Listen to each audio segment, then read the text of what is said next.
हरिओम, जय श्री राम। जैसा कि हमने अपने पिछले वीडियो में आपसे कहा था कि हम आपसे बात करेंगे ऑरा या आभा मंडल की, तो आज वही बात करते हैं आभा मंडल की। क्या है आभा मंडल? आभा मंडल इलेक्ट्रॉन, प्रोटॉन और न्यूट्रॉन से मिलकर ही बना होता है। क्या होता है? हमारी शारीरिक, मानसिक, भावनात्मक, आध्यात्मिक जितनी एनर्जी होती है, उनका जो समय, उनका जो योग है, वो है हमारा आभा मंडल। हमारे शरीर के सातों चक्रों के एक्टिवेशन से, हमारे सातों चक्रों से जो सकारात्मक ऊर्जा निकलती है ना, वह है आभा मंडल। और जिस व्यक्ति के शरीर के चक्रों से नकारात्मक ऊर्जा निकलती है, उसे निष्प्रभ आभा मंडल कहते हैं। हम लोगों ने देखा है ना, भगवान की फ़ोटो के पीछे ऐसा चक्र सा बना होता है, या किसी देव पुरुष संतों की जब देखा जाता है फ़ोटो, तो उनके नानक जी के पीछे से ना पीछे एक चक्र सा दिखाई देता है हमें। वही चक्र आभा मंडल कहलाता है। जो बड़े बड़े देव पुरुष या आध्यात्मिक लोग होते हैं, या जो बहुत योग के द्वारा अपने सातों चक्रों को सहस्त्रार चक्र तक जो एक्टिवेट कर लेते हैं, मूलाधार से लेकर सहस्त्रार चक्र तक के सातों चक्रों को एक्टिवेट कर लेते हैं, उनका ऑरा बहुत बड़ा, जितने जो पॉजिटिव होते हैं उनका ऑरा उतना बड़ा होता है। ऑरा 1 metre, 2 metre, 5 metre, 10 metre, 100 metre, 100 centimetre छोटे से लेकर 1000 मीटर तक भी होता है। बहुत ही ज़्यादा सिद्ध लोगों का बहुत बड़ा भी ऑरा होता है, मतलब उतना दूर तक उनका प्रभाव होता है। क्या होता है? हमारे शरीर से जो एनर्जी निकलती है, वो पॉजिटिव और नेगेटिव दोनों तरह की एनर्जी निकलती है। जैसे होता है ना, और ये ऑरा क्या है, अगर हम बहुत प्रयत्न करें तो भी हमें इस ऑरा की एक लेयर या एक कुछ सफ़ेद सी परत, एक चमक सी दिखाई देती है, बस।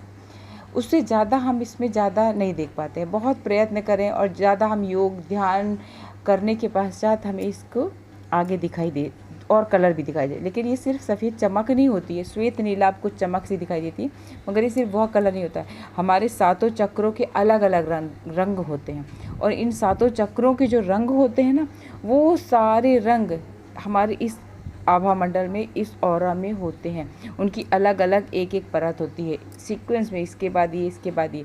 और हमारा कौन सा कलर, कौन सा मतलब उन चक्रों में से भी कौन सा रंग ज़्यादा, कौन सा चक्र ज़्यादा एक्टिवेट है, वो रंग ज़्यादा प्रभावी होगा। और जो चक्र कम एक्टिवेट होगा, उस रंग का प्रभाव कुछ कम होगा उस ऑरा में। और अगर किसी ने सातों चक्र एक्टिवेट कर रखे हैं, सातों चक्र बैलेंस हैं उनके, तो वो ऑरा उनका बहुत अच्छा दिखाई देता है, मतलब बैलेंस। जो शारीरिक रूप से या मानसिक रूप से किसी तरह बीमार होते हैं, तो उनका ऑरा देखने से क्या होता है, एक बहुत विशेष कैमरे के द्वारा ऑरा की तस्वीर ली, हाँ, ऑरा की फ़ोटो ली जा सकती है, और पिक लेके आप पिक से देख सकते हैं। तो उससे पता चल जाता है कि हमारा ऑरा कितना ज़्यादा वीक है, कहाँ कहाँ पर उसमें कमियाँ हैं, कौन कौन सा चक्र एक्टिवेट नहीं है, या कि हमारे ऑरा में क्या छिद्र है। छिद्र की बात सुन के थोड़ा सा अजीब लगेगा, हाँ भाई, हमारे ऑरा में छिद्र भी हो सकते हैं।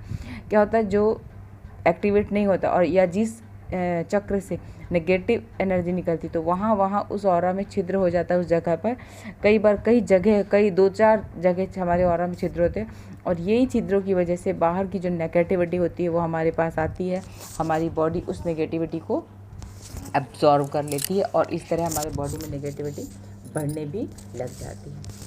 तो इसलिए हमें पता होना चाहिए कि ऑरा क्या है, हमारे लिए ऑरा क्यों ज़रूरी है। जैसे पराबैंगनी किरणों को रोकने के लिए ओजोन परत होती है ना, इसी तरह हमारे शरीर में नेगेटिविटी को आने के लिए, रोकने के लिए हमारा ऑरा होता है।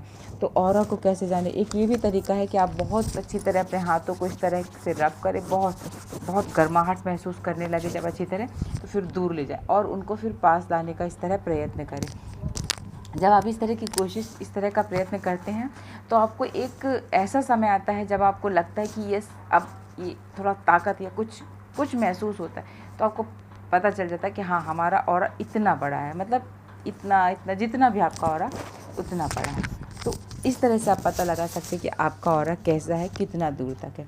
आपके ऑरा को आपको देखना है, तो जैसे हमारी दृष्टि का एक केंद्र होता है, और उस केंद्र के हम कुछ इस तरफ और कुछ दूरी तक इस तरफ भी देख सकते हैं। तो वो बिल्कुल केंद्र बिंदु को ना करके थोड़ा सा अलग, जैसे हमारे हाथ का ऑरा हमको पता लगाना है तो हम इस हाथ के इस यहाँ पर केंद्र बिंदु को यहाँ पर ना देखकर हम इस जगह पर कहीं पर अपनी दृष्टि को टिका देंगे, एकाग्र कर लेंगे, इस जगह पर अपनी दृष्टि केंद्रित करते हैं। तो हमको कुछ समय पश्चात अपने प्रयत्नों से एकटक देखने पर हम इसकी चारों तरफ हमको एक श्वेत नीला प्रकाश दिखाई देने लगता है। उससे पता चलता है ये हमारे हाथ का ऑरा है, कितना बड़ा है। ये हो सकता है किसी की 5-10 मिनट में भी किसी को दिखने लग जाए, परंतु हो सकता है किसी को 2-4 दिन प्रयत्न बार बार करने के बाद भी नहीं दिखाई दे और बहुत प्रयत्न करने के बाद दिखाई दे। यदि आप इसमें सफल होते हैं, हाँ एक चीज़ का ध्यान रखना, जब आप इस हाथ को रखेंगे तो इसके पीछे कोई वाइट बैकग्राउंड रखिए, वाइट सफ़ेद कागज़ रख लीजिए, कपड़ा रख लीजिए, उसके ऊपर करेंगे तो आपको जल्दी दिखाई देता है। इस तरह आप अपने ऊपर भी इसका प्रैक्टिकल कर सकते हैं। कैसे? आप दर्पण के सामने, मिरर के सामने खड़े हो जाएं, श्वेत वस्त्र धारण कर सकते हैं, नहीं तो अपने पीछे बैकग्राउंड भी पूरा वाइट रखिए, श्वेत रखिए, और अपने मस्तिष्क को अपने इस पॉइंट पर या इस पॉइंट पर अपनी दृष्टि को यहाँ पर केंद्रित कर लीजिए या यहाँ केंद्रित कर लीजिए और अपना ऑरा देखने का प्रयत्न कीजिए। यदि आप सफल होते हैं तो आप दूसरों को भी इस तरह ऑरा देख सकते हैं, जान सकते हैं। तो ये ऑरा हमारे लिए बहुत ही आवश्यक है, बहुत ही ज़रूरी होता है। जब हम बीमारी की अवस्था होते हैं तब हमारा ऑरा कम ज़्यादा होने लगता है। ये ऑरा क्या होता है? लोगों को अट्रैक्ट करता है, मतलब हमारी पॉजिटिविटी है। जब हमारे अंदर पॉजिटिविटी होती है तो दूसरी पॉजिटिविटी को अट्रैक्ट करता है, और जितना नेगेटिव ऑरा होता है उतनी नेगेटिविटी को अट्रैक्ट करता है। ये भी होता है।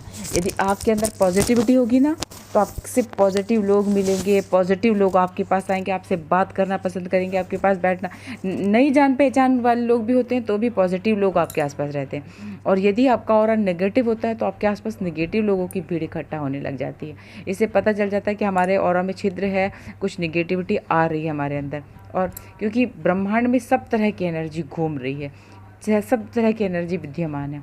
हमारा ऑरा किस तरह की एनर्जी या हम किस तरह की एनर्जी उससे ग्रहण कर रहे हैं, ये उससे पता चलता है। तो इस तरह के छोटे छोटे प्रयत्नों से आप अपने ऑरा के बारे में पता लगा सकते हैं।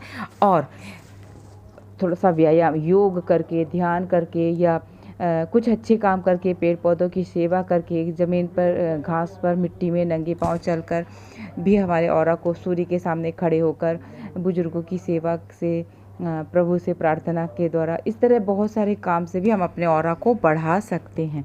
तो हम अपने ऑरा को इस तरह बढ़ाएं जिससे हमारी पॉजिटिविटी बढ़े और हमारे सातों चक्र भी बैलेंस रहें। आशा करते हैं कि हमारा ये वीडियो, ये जानकारी आप लोगों को अच्छी लगी होगी हमेशा की तरह। तो बस एक ही बात बोलेंगे, लाइक कीजिए, शेयर कीजिए, सब्सक्राइब कीजिए। और यदि आपको लगता है कि किसी के काम की है तो आप अपने इष्ट मित्रों को, अपने साथियों को, अपने परिवार वालों को इसको बताइए ना, दीजिए ना, शेयर कीजिए ना, है ना।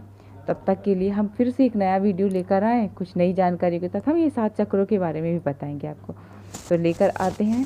तब तक के लिए सर्वे भवन्तु सुखिनः, सर्वे सन्तु निरामया, सर्वे भद्राणि पश्यन्तु, माँ कश्चित् दुःख भाग् भवेत्। किसी को कोई कभी दुख ना हो, सबका कल्याण हो। भारत माता की जय हो।